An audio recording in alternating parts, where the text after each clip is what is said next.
So as I spin this old cast iron pipe, you see what builds up on the inside. Cabling or snaking the drain may knock some of it loose, but it won't make it full size, and it will just lay in the bottom of the pipe. Jetting will scour that pipe and make it like brand new. Round, clean, and no problems. Something we can guarantee once we jet it. Now I want to explain to you the difference between snaking a line and jetting a line. Snaking is referred also as rotting out your sewer or snaking out your sewer. The difference is when you snake out a sewer, you have a variety of different heads you can use. That's called a clog chopper. That's a funnel head.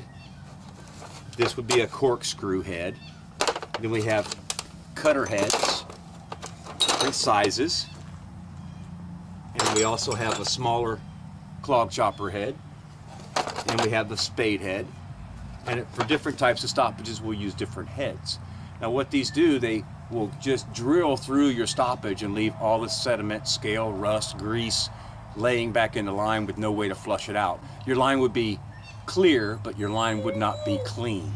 Now after rotting out your line with any of these cables and heads using a sewer machine, you're going to have the sediment, rust, and scale drop into the bottom of the pipe. That is still just going to lay there. No matter how much water you run in the house, it will not flush out all the grease and sediment and scale.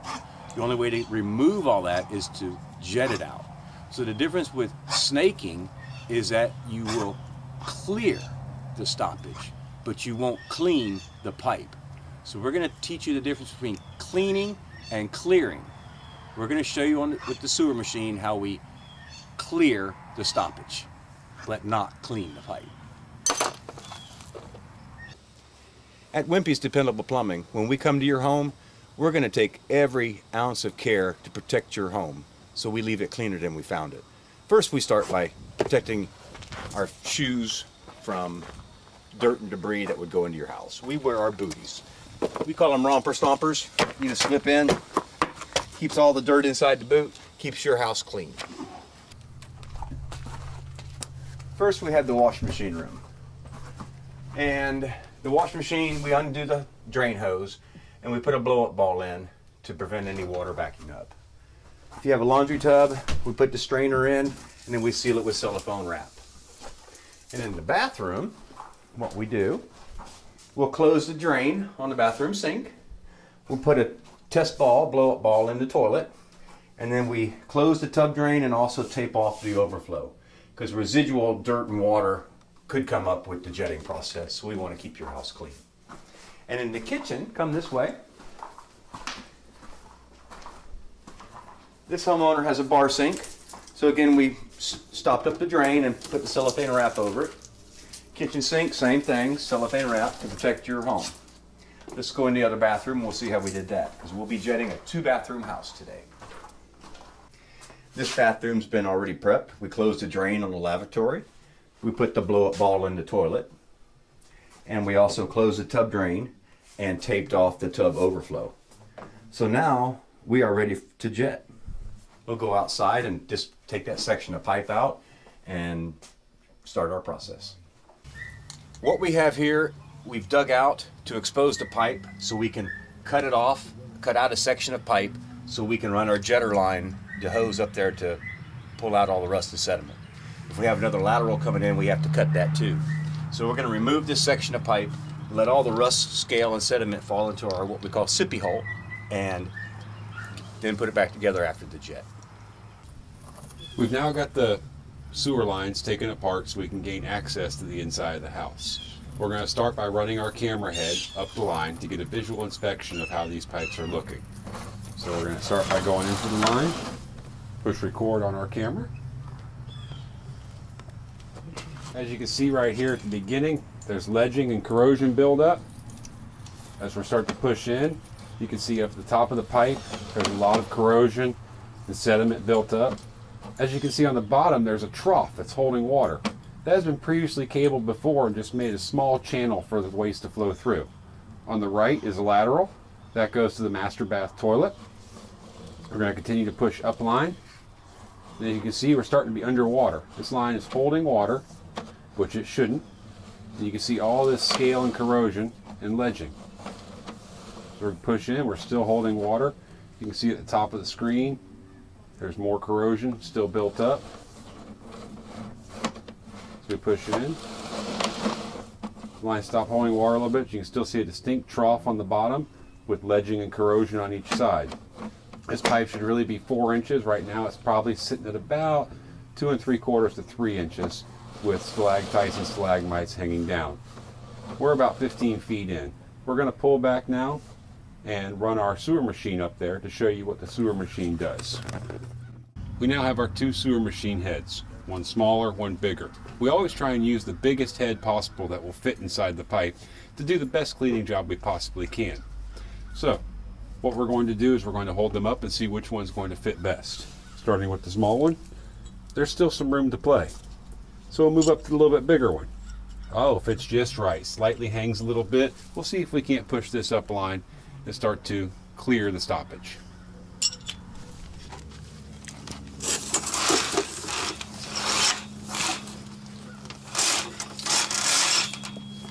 Alright, we're now going to enter the pipe with our K60 sewer machine and see if we can't clear the pipe.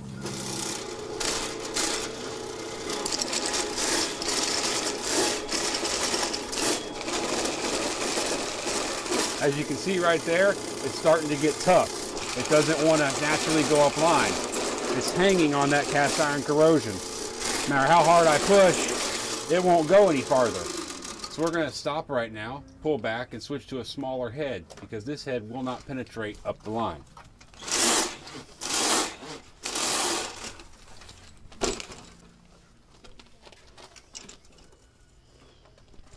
So now we're reducing the size of the head. There is no possible way we can get that pipe back to its original size. Right now, all we're doing is just trying to get it as clear as possible with our sewer machine. Now we try again with the smaller head.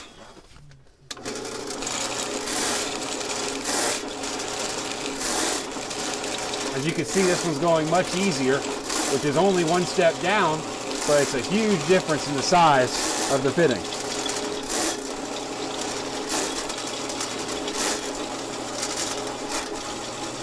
You can see I'm still hitting a little tough spot here. It's hard to push it through, which means that pipe is still neck down. We have now hit the end of our 15 feet. We're going to pull it back out and take a look with the camera. Again, we have the same line. We're going upstream again. As you can see, it started to make a little bit of a hole, but there's still just a trough. Start to see the pieces still laying here at this lateral, which will catch paper and fecal as it comes by. Pipe still holds water. It still has ledging. You can see how it steps up onto the left side of the pipe. Pipe is still heavily corroded. We did not increase the diameter of the pipe in any way. Now you can see the pieces that are just sitting on the bottom that we broke off. Those are still going to be sharp, jagged edges that will catch paper and fecal as it goes by.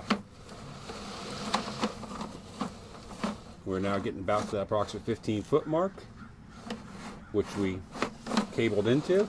So as you can see, there's not much change. All we basically did would have been clear the paper and fecal stoppage out so it can just lay there and wait for the next time that you flush on the toilet, and it can make a snowball effect, compacting inside the pipe, potentially causing flooding of your bathroom and making a very inconvenient situation for you and your family. Now we'll pull back, we'll set up to hydrojet clean, and then you'll be able to see the difference between jetting the pipe to clean it versus cabling the pipe to clear it.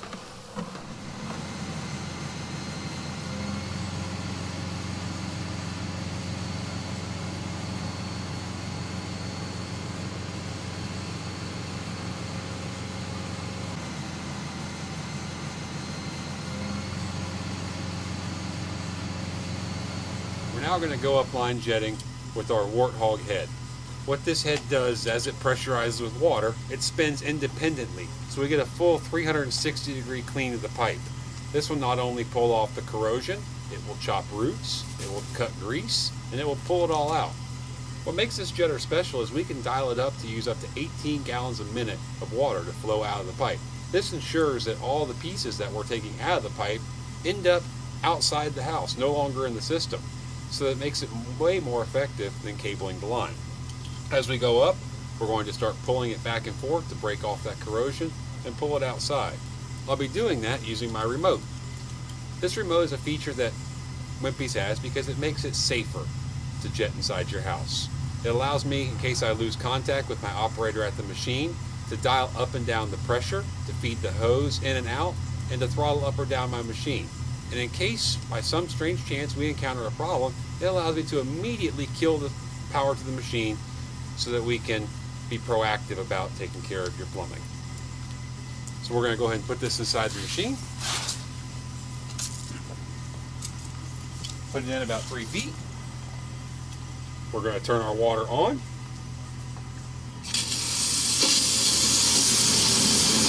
As you can see, it's already starting to knock out some of that scale and corrosion. It's not even powered up yet. We're now going to crank up our pressure to about 2,500 psi. I'm going to make contact with my man at the machine. We are increasing pressure. Let me know when we get to 2,500, please. We're going to throttle it up.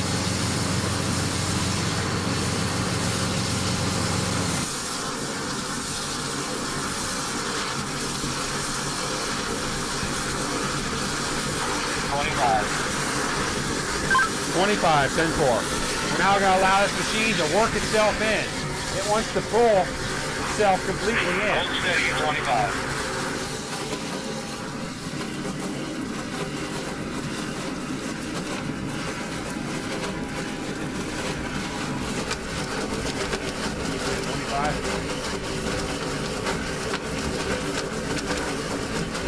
You can hear that in the background. That is pieces of pipe actually hitting that bucket as we go into the line. Over down 500.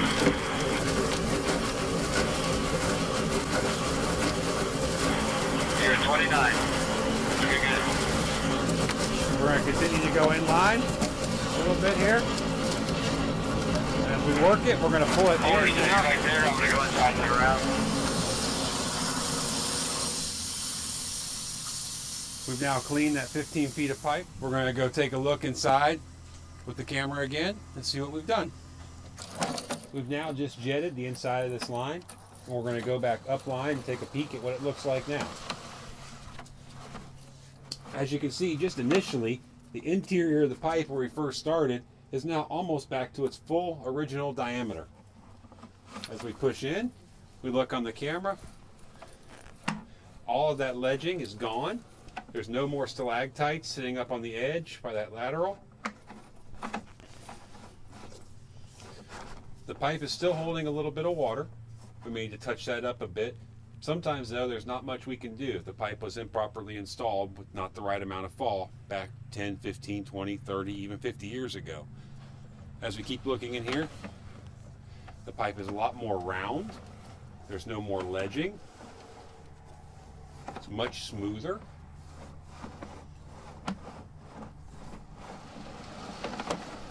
It's no longer holding water up ahead. You can actually see the sides of the pipe and how completely round it is. Right there's a joint. We couldn't actually see that before in the pipe. That's where they made a cast iron joint with lead. You can actually start to see a little bit of the lead there. And we're back up at that 15-foot mark. So as you can see, it was much more effective to jet the pipes to clean them as opposed to running the cable up and clearing them. Now that we've finished jetting and we've cambered upline to check our results, we've seen that jetting is much more effective. As we reach out underneath here in the pipe, it has started to collect all the pieces of cast iron corrosion that have fallen out. This is your pipe that's deteriorated and built up inside.